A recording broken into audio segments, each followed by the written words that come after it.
inilah yang kemudian membuat saya jadi semakin curiga bahwa ketika Budiari datang ke Solo, ketika Pak Jokowi naik motor, di tengah-tengah isu soal pagar laut yang begitu negatifnya, itu coba ditutup-tutupi, dihalang-halangi dengan narasi dicintai oleh masyarakat.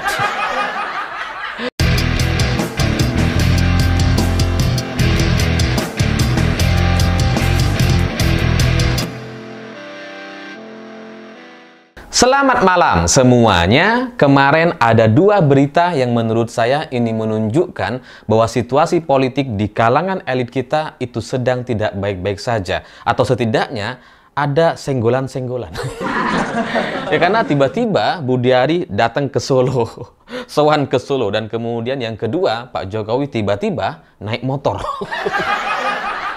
Naik motor yang dulu pernah viral ketika Pak Jokowi masih menjadi Presiden Indonesia, dan itu juga kembali dinaiki dengan jaket yang sama, dengan ya hiasan-hiasan dan motif-motif yang masih sama.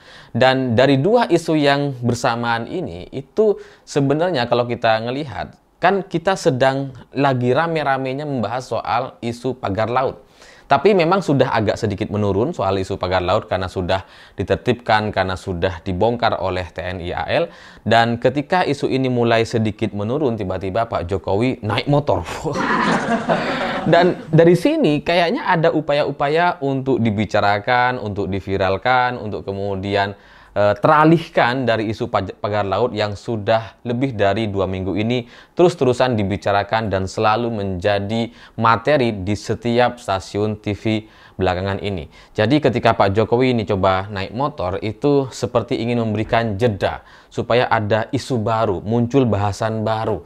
Ya setidaknya ada isu reshuffle dan sebagainya, karena Budiari juga dipanggil setelah itu. Dan alasan yang disampaikan oleh Pak Jokowi ketika dia naik motor dengan kelompoknya gitu ya, ini katanya dalam rangka untuk merayakan Imlek.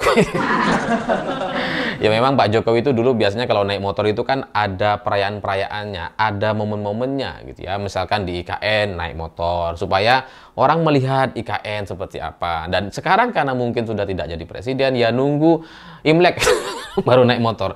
Nanti mungkin hari raya juga naik motor lagi, ya, atau Ramadan bisa naik motor lagi.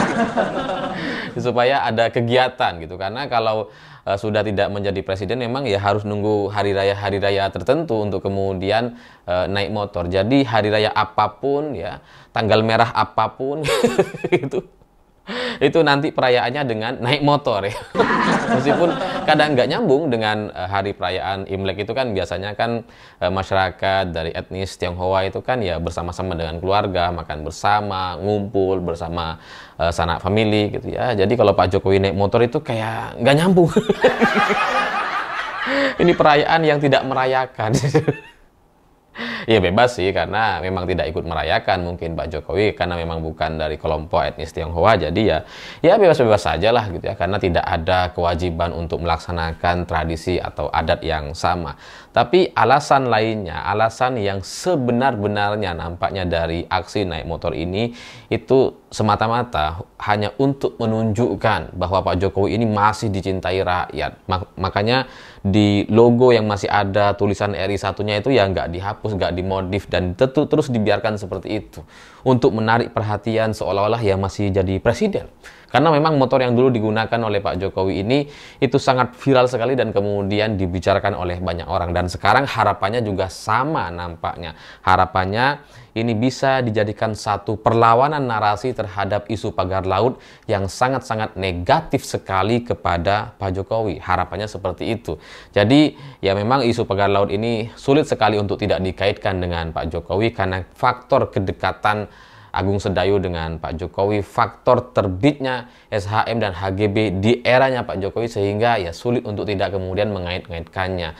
Dan ketika semua orang bicara dan menanti kejujuran Pak Jokowi dan bawahannya, itu kemudian coba dialihkan dengan isu naik motor, berharap dibicarakan, berharap viral lagi, dikagumi oleh masyarakat, disambut oleh rakyat, ya meskipun yang menyambut nampaknya juga sudah dipersiapkan.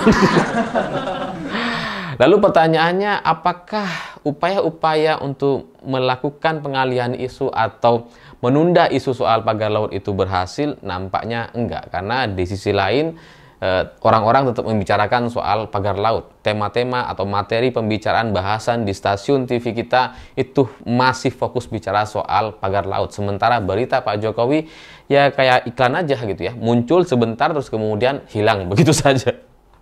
Dan orang tetap menunggu kejujuran rezim Pak Jokowi terkait pagar laut itu. Bukan untuk kemudian menyalah-nyalahkan satu pihak, tapi berharap kejujuran gitu. Sebenarnya itu posisinya seperti apa? Apakah memang dulu HGB dan SHM-nya itu sudah legal dikeluarkan oleh pihak pemerintah? Dan kalau itu legal, sah dikeluarkan, tahapan-tahapannya dilakukan, lalu bagaimana pertanggungjawaban pemerintah? Kan itu yang diharapkan dari kejujuran rezim Pak Jokowi dan timnya gitu. Dan ketika Budiari juga kemarin dipanggil ke Solo atau menghadap ke Solo, entah dipanggil atau menghadap gitu ya, itu kemungkinannya juga dua. Apakah Pak Jokowi coba menunjukkan kesaktiannya yang masih punya pengaruh, yang masih punya menteri, yang kapanpun dipanggil pasti akan datang, atau Budiari sedang cari perlindungan. Intinya ya genting dan penting sekali nampaknya ketika Budiari harus datang ke Solo menemui Pak Jokowi. Karena ya nggak bisa gitu untuk sebuah pertemuan yang seperti ini, pertemuan tertutup, nggak boleh ada orang tahu, nggak boleh ada media, dan bahkan tidak ada pernyataan apapun setelah pertemuan. Itu kan menunjukkan bahwa silaturahmi atau pertemuan ini itu sangat penting dan genting sekali. Apa yang dibahas ya pasti hal-hal yang genting dan darurat. Kalau nggak darurat ya via telepon aja atau Zoom, kan semua ya banyak media yang bisa dilakukan. Jadi ya nggak perlu ketemu langsung. Tapi kalau ketemu tertutup, nggak ada preskon setelah itu nampaknya memang sangat-sangat genting dan penting sekali. Dengan perjalanan yang cukup jauh dari Jakarta ke Solo yang dilakukan oleh Budiari, rasanya nggak mungkin cuma sebatas say hello Pak, oke kita pulang.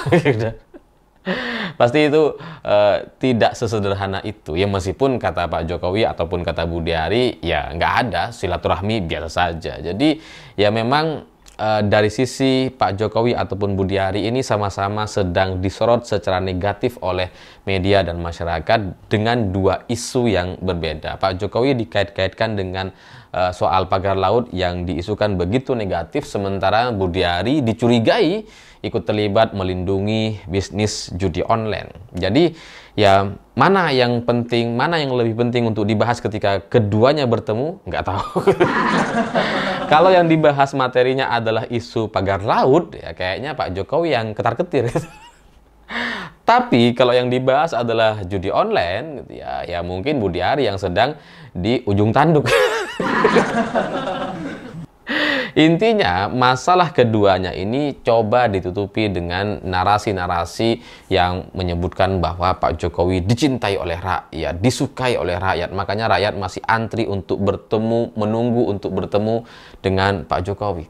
Jadi semua narasi-narasi negatif, entah itu pagar laut, judi online yang terjadi di eranya Pak Jokowi, itu coba ditutupi dengan narasi-narasi bahwa rakyat masih mencintai Pak Jokowi. Jadi wajar kalau kemudian kemarin juga Pak Jokowi tiba-tiba naik motor bersama dan seolah-olah disambut oleh masyarakat Solo. Ya meskipun acara-acara seperti itu sebenarnya bisa dipersiapkan sih, yang penting ada IO-nya. mau berapa ribu orang ya samalah seperti aksi demonstrasi, ya bisa saja disiapkan gitu. Tapi ini dengan tugas yang agak berbeda, cuma sebatas hore-hore saja. Dengan ya tugas yang lebih mudah dibandingkan acara demonstrasi. Kalau demo itu kan harus paham soal konteks, soal materinya, soal apa yang dituntut. Tapi kalau hanya menyambut seperti ini, itu mudah sekali dan pengerahannya akan jauh lebih cepat dilakukan karena semua masyarakat bisa gitu untuk menyambut Jokowi gitu kan. Jadi ya inilah yang kemudian membuat saya jadi semakin curiga bahwa ketika Budiari datang ke Solo, ketika Pak Jokowi naik motor, di tengah-tengah isu soal pagar laut yang begitu negatifnya, itu coba ditutup-tutupi, dihalang-halangi dengan narasi dicintai oleh masyarakat. Jadi rakyat kita itu jadi kayak tameng aja gitu untuk kemudian menutupi kebusukan-kebusukan atau masalah-masalah yang sedang terjadi di negara kita. Padahal sejatinya soal pagar laut itu misalkan, ya jujur saja lah gitu. bahwa itu memang HGB asli, SHM, dan pemerintah harus bertanggung jawab, harus melaksanakan gitu. Atau melihat bahwa ini adalah proyek jangka panjang yang sudah disepakati antara pihak pengusaha dengan pemerintah, kenapa itu tidak kemudian diakui?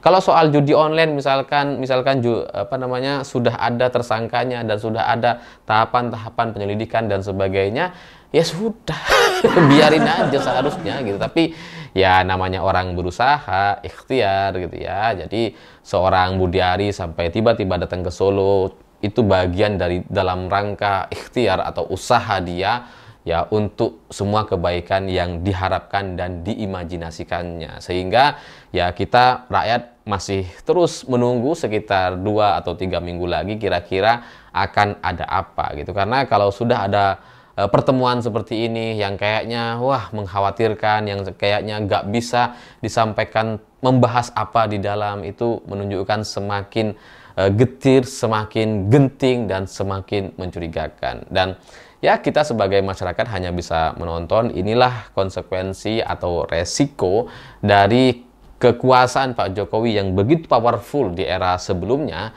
dan sampai sekarang itu nampaknya masih tidak ingin dilepaskannya. Sehingga orang yang begitu powerful seperti Pak Jokowi kemarin dan kemudian hari ini setelah tidak menjadi presiden, ketika diterpa dengan isu pagar laut dan kemudian terjadi sedikit senggolan-senggolan, ada menteri Pak Jokowi nggak setuju dibongkar, terus kemudian perintah Presiden Prabowo harus tetap dibongkar dan sebagainya, itu akan semakin mewarnai senggolan-senggolan yang akan terjadi dalam beberapa waktu ke depan. Semoga pada akhirnya yang terbaik untuk masyarakat dan kita semua. Kalau saya sih yang penting ya jujur saja gitu. Apa yang terbaik, apa yang sudah disepakati, apa yang sudah disampaikan sebelumnya, akui sajalah daripada kemudian ini menumbalkan banyak pihak dan banyak orang. Saya pikir itu. Terima kasih sudah menonton. Begitulah kura-kura.